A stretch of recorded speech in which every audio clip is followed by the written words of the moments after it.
everybody. I'll give you a couple of seconds here to get in. Always got a little bit of a lag. And I didn't announce myself because you know me. I pop in when I can. I wanted to talk about Neptune being fully direct. It takes a few days for him to get up to speed. Any planet, when it's retrograde, it has this period where it stations when it starts to go direct. So Neptune was what's called, hey Ariana, stationary direct for a few days, full direct motion. So this is a beautiful thing. Oh God, when Neptune is direct, there is a chance to act on our inklings, what's been building during the retrograde motion. And these are messages from source. These are intuitions. This is how we are connected with the larger spheres of existence. So there's a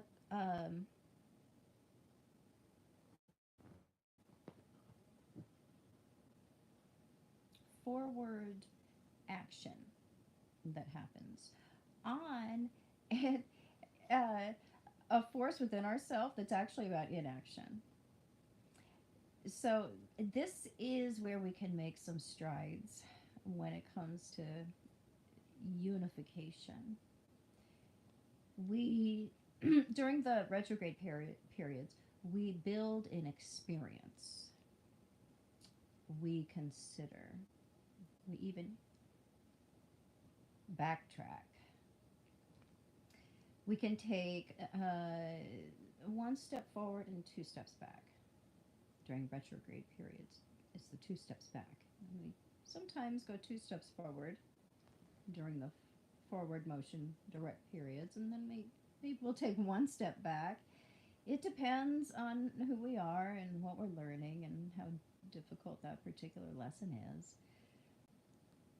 Some lessons are easier to get than others. Others, they will come around 16 times and bonk us on the head until we finally give in, or we have enough experience, or sometimes enough failure behind us to finally get the message.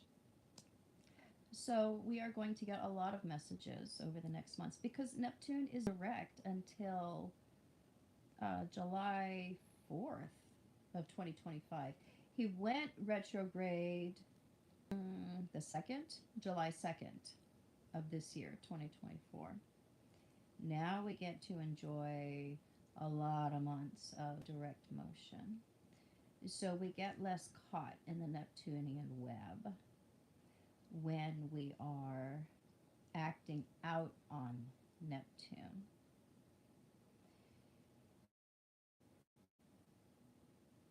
Oh, there's a lot to say about this particular planet. It all ends with Neptune, right? He's the mix of all the other signs. All of the other signs are wrapped up into this dude. You see that as you go through the wheel.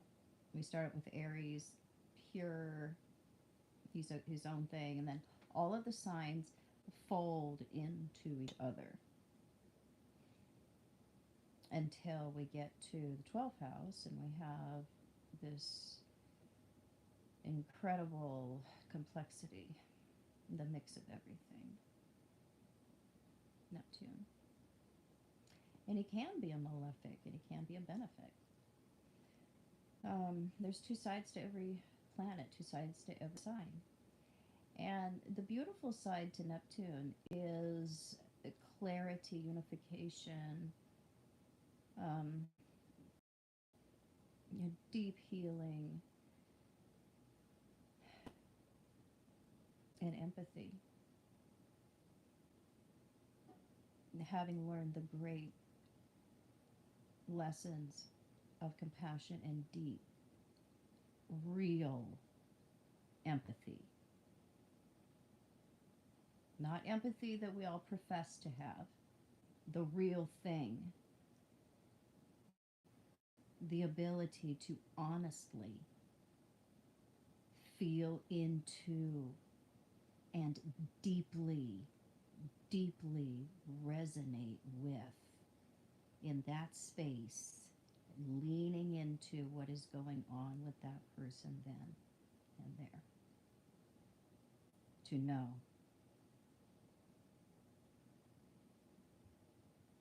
to be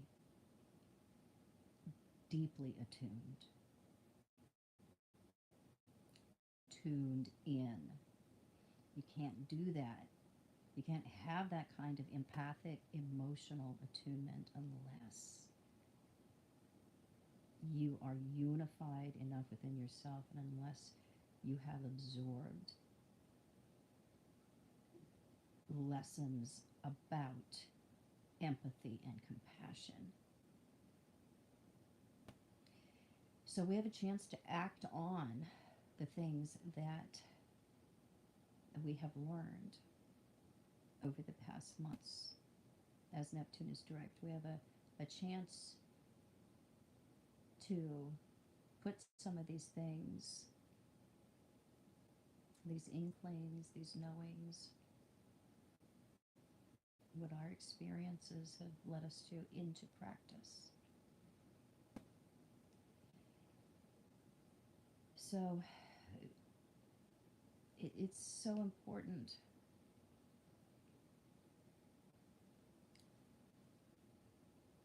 that we have compassion for ourselves. If you don't have compassion for yourself, it's not complete.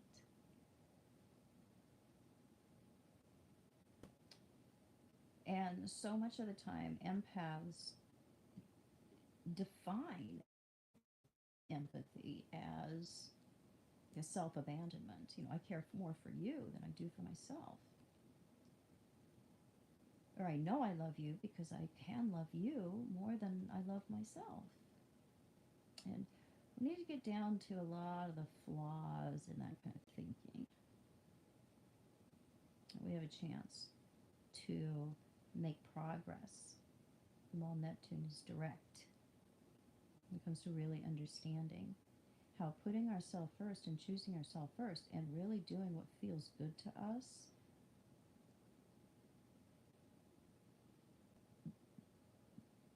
that's how we take care of ourselves.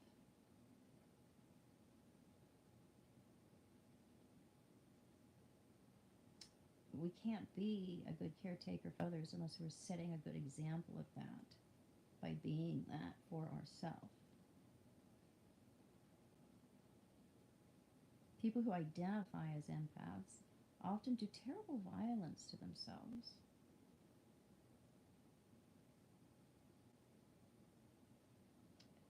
Don't take care of themselves, abandon themselves in the name of compassion.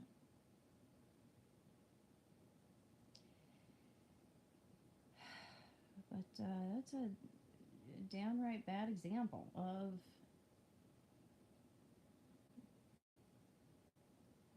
compassion. It's flawed. It's incomplete.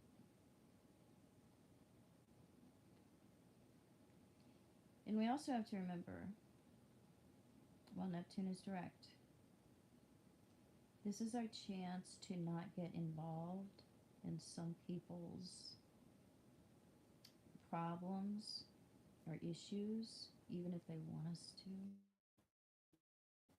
even if they want us to save them, even if they want us to step in, even if they're blaming us for not fixing their problem. This is our chance to allow people to get to absorb and live out some of their greatest lessons. Because if you take people's problems from them, if you rescue them, if you do too much for them, that is a weakening thing. That is not good for people. Now, that does not mean that you want to leave them hanging out in space when people legitimately deserve help. There's a balance that can be achieved here. We don't have to be giving until we ourselves have nothing left for ourselves or others except resentment. And we don't need to be allowing people to suffer needlessly when we should be and could be stepping in and helping because we have resources, time, attention, wisdom, advice to share. We have to have discernment when it comes to knowing who to help and when. We don't want to give to the wrong people. If we're giving to the wrong people, we are contributing to a mess.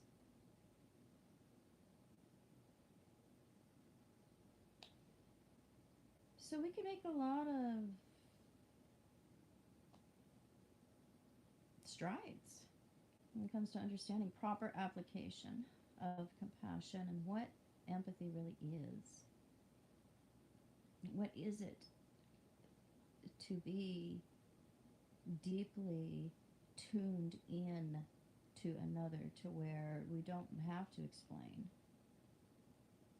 We don't have to ask. We are just on the same wavelength. We can feel it. We're vibing together. It's easy. It's effortless.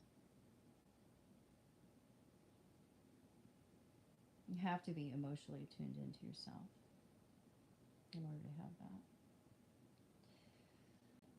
All right, so I will take just a couple questions that popped up here, but I just got my low battery warning, so I will only be able to take a couple, and then I'm going to have to plug in. Oh, actually.